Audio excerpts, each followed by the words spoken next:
मुझे पता था आप सबको इसी वीडियो का इंतज़ार है और आप इसी वीडियो का इंतज़ार कर रहे थे, तो ये वीडियो आपके सामने आ चुका है, तो आप इस वीडियो को स्किप मत करना। जेकेएसएसबी फीमेल सुपरवाइज़र के लिए जितने भी एस्पिरेंट्स ने अप्लाई किया है, तो ये वीडियो उनके लिए है। क्या स्ट्रैटेजी रहेगी इस एग्ज़ाम को क्वालिफ़ाई करने की, मैं आपको सब बताऊँगा, कौन से सोर्सेज़ सब बताऊँगा।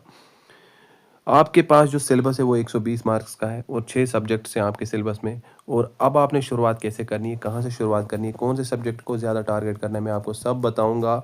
आपने इस वीडियो में बने रहना है आखिर तक, ठीक है? तो सबसे ज़्यादा जो मेन बात है, आपने स्मार्ट वर्क करना है। आपने हार्ड वर्क भी करना है, लेकिन हार्ड वर्क के साथ-साथ आपने स्मार्ट वर्क करना है, क्योंकि सभी लोग जो हैं वो हार्ड वर्क को तरजीह देते हैं बनिस्बत स्मार्ट वर्क के। तो आपने स्मार्ट वर्क को तरजीह देनी है, स्मार्ट वर्क की तरफ तवज्जो देनी है, स्मार्ट वर्क ही करना है। और जो ये सिलेबस है, हम सबसे पहले इस सिलेबस का ब्लूप्रिंट समझते हैं। इस सिलेबस का ब्लूप्रिंट हम सबसे पहले समझते हैं और मैं आपको सारे सोर्सेज़ बताऊँगा, आपने कहाँ से पढ़ना है, कैसे पढ़ना है, मॉक टेस्ट्स कहाँ से अटेम्प्ट करने हैं, एमसीक्यू सीरीज़ के लिए प्रैक्टिस कहाँ से करनी है। देखें, सबसे पहले जो आपका सिलेबस है, आपके सिलेबस में से 50% कवर हो जाता है स्पेशलाइज़ेशन से। जो स्पेशलाइज़ेशन का सब्जेक्ट दिया गया है आपके सिलेबस में, तो जिसने स्पेशलाइज़ेशन को छोड़ दिया, उसने अपनी सिलेक्शन को ही छोड़ दिया। और 17% आपका जनरल नॉलेज से और अदर सब्जेक्ट्स 33% आपका पेपर कवर करते हैं, ठीक है? तो आपके लिए जो गेम चेंजर होने वाला है वो स्पेशलाइजेशन का सेक्शन होने वाला है, जिसमें 60 मार्क्स हैं और यही आपके लिए सिलेक्शन डिसाइड करेगा। अगर आपको रिजेक्ट कर दिया जाएगा तो वो इसी की वजह से कर दिया जाएगा, अगर आपको सिलेक्ट कर दिया जाएगा तो इसी की वजह, क्योंकि बाकी तो हर कोई पढ़ता है कहीं ना कहीं से, लेकिन मेन जो आपके इसमें दिया गया है वो 60 मार्क्स का स्पेशलाइजेशन दिया गया है, क्योंकि यही आपकी सिलेक्शन डिसाइड करेगा और मेन टारगेट आपका यही होना चाहिए। आप दिन में पढ़ो या रात में पढ़ो, आपने पहले इसको पढ़ना है, हाफ टाइम आपने स्पेशलाइजेशन को लगाना है, ठीक है? तो जो स्पेशलाइजेशन के जो टॉपिक्स दिए गए हैं वो 6 टॉपिक्स हैं इसमें। और जो पहला टॉपिक है इसमें कम्युनिटी, सोसाइटी और एसोसिएशन है, दूसरे में जेंडर ह्यूमन डेवलपमेंट है। और जब आप सिलेबस देखोगे, अच्छे से वॉच करोगे उसे, तो आपको पता चल जाएगा कितने टॉपिक्स हैं और कितने सब टॉपिक्स हैं और कितना ब्रॉड सिलेबस है ये स्पेशलाइजेशन का। देखने में छोटा लगता है लेकिन बहुत ब्रॉड है। और दूसरे नेक्स्ट मार्क्स, जो नेक्स्ट 20 मार्क्स हैं आपके सिलेबस में से, वो जनरल नॉलेज पर है।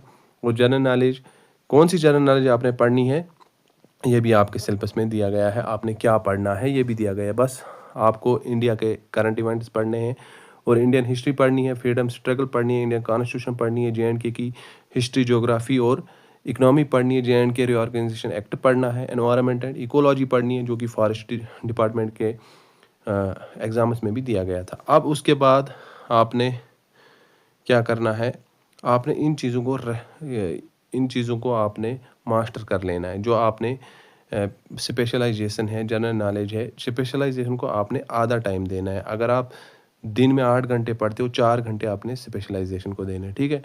तो जो फिर उसके बाद आती है इंटेलिजेंस एंड रीजनिंग।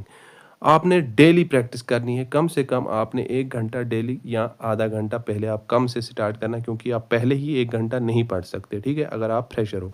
तो उसके बाद अब ये सवाल उठता है कि हम स्टडी मटेरियल कहाँ से लाएं, हम ये सोर्सेज कौन से कहाँ से लाएं, हम कहाँ से पढ़ें, क्या करें, हमारे पास कोई सोर्स ही नहीं है। तो जो मेरी चैनल है ये बिलाल रशीद, इस पे आपको हर अपडेट मिलेगी। आप कहाँ से, जो डिटेल्ड टॉपिक वाइज लेक्चर्स हैं, मैराथन सेशंस हैं, एमसीक्यू सीरीज है, वो आप यहाँ से भी पढ़ सकते हो, दूसरी चैनल से भी पढ़ सकते हो। ऐसा नहीं बोलूँगा मैं कि दूसरी चैनल्स को फॉलो मत करो, दूसरी चैनल को भी करो, लेकिन यहाँ से भी आपको बेस्ट वीडियोस, बेस्ट सेशंस मिल सकते हैं, ठीक है?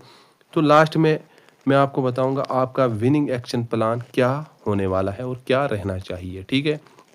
देखें, मैंने ये बता दिया आपको कि आपको स्पेशलाइजेशन पे आधा टाइम सर्व करना है और स्टेप 1 में 50% टाइम आपने स्पेशलाइजेशन को, जो मैंने आपको पहले ही बताया, स्पेशलाइजेशन को देना है। और दूसरे स्टेप में आपने जनरल नॉलेज को स्ट्रांग बनाना है, चाहे आप तरुण गोयल की पढ़ो या लूसेंट पढ़ो, तो उससे आपका बेस्ट रहेगा। तरुण गोयल की पढ़ो बुक, तो उससे आपका जीके का सेक्शन क्लियर हो जाएगा। और आपने डेली प्रैक्टिस करनी है, मॉक टेस्ट देने हैं, यूट्यूब पर प्रैक्टिस वीडियोस देखने हैं, प्रैक्टिस सेट वीडियोस देखने हैं, और आपने अपने अंदर कंसिस्टेंसी बिल्ड करनी है। आपने रोज़ करना है, रोज़ पढ़ना है, ठीक है? 4 से 5 घंटे रोज़ पढ़ना है और ये प्लान आपके लिए बना है। तो अब क्या आप अपना टाइम देने के लिए इस प्लान को रेडी हो या नहीं? क्या आप इस जिसके लिए आपने अप्लाई किया है इस पोस्ट के लिए, क्या आपकी स्ट्रैटेजी क्लियर है? क्या आपका गोल अचीवेबल है? क्या आप चाहते हो कि आपको सक्सेस मिले और आप इसमें कामयाब हो जाओ? ठीक है? तो मुझे उम्मीद है कि